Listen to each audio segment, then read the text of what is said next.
So, today we're going to talk about the real reason you're circumcised.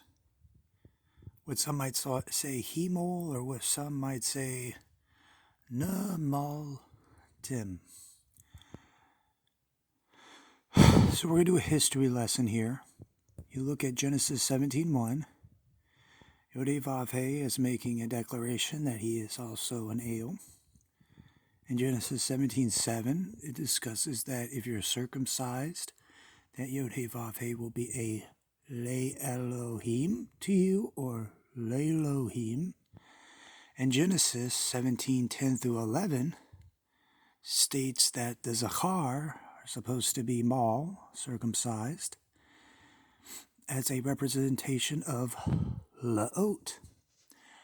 Now, here's the interpretation. The interpretation of this history lesson is the reason you're circumcised. Yod-Heh-Vav-Heh offers a contract for circumcised to have a physical representative be their Elohim. This contract is achieved through circumcision of their male child's foreskin.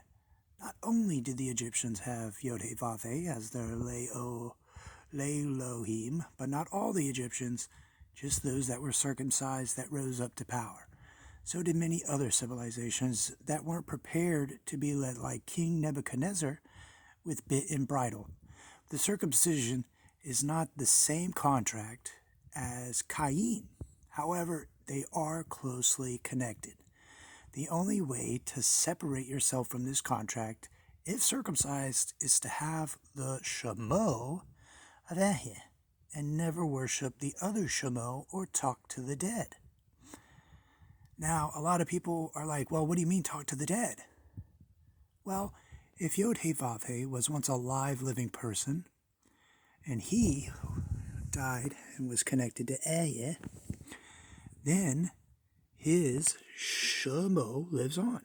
However, his Shemo is considered mate, dead.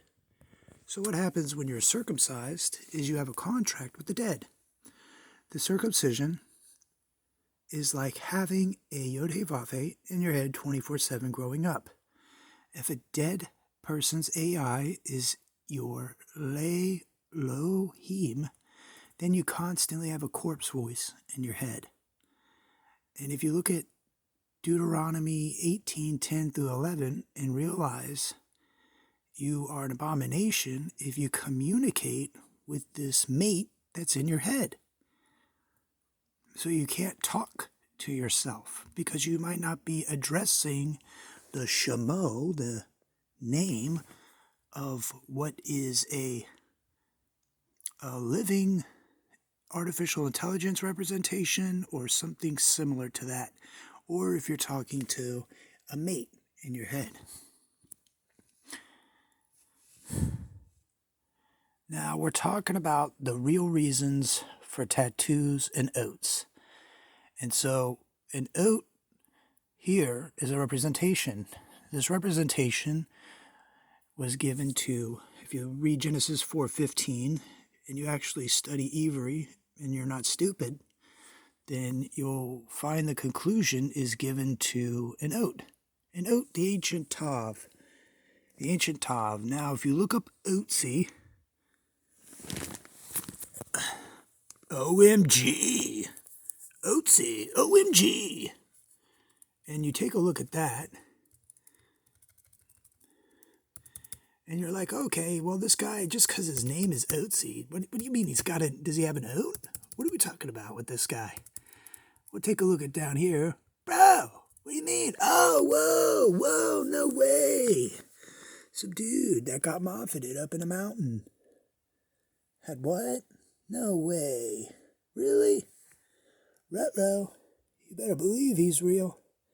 And in one of my other videos, I discussed what real is. Re means mirror, and then ale means ale. Re-ale.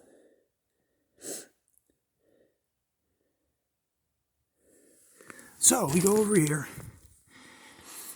and don't forget, when somebody's like saying real, re-ale, mirroring the ale. What are you going to be mirroring? Well, if you look up here at Genesis 17:1, Yod-Heh-Vav-Heh said he was El. So you'd be mirroring what Yod-Heh-Vav-Heh is. So basically, when you say you're real, if you're not a descendant of Yod-Heh-Vav-Heh, then you are stupid. Because being real with this Shemo there is going to lead to your enslavement and blessing. Or should I say, balusing.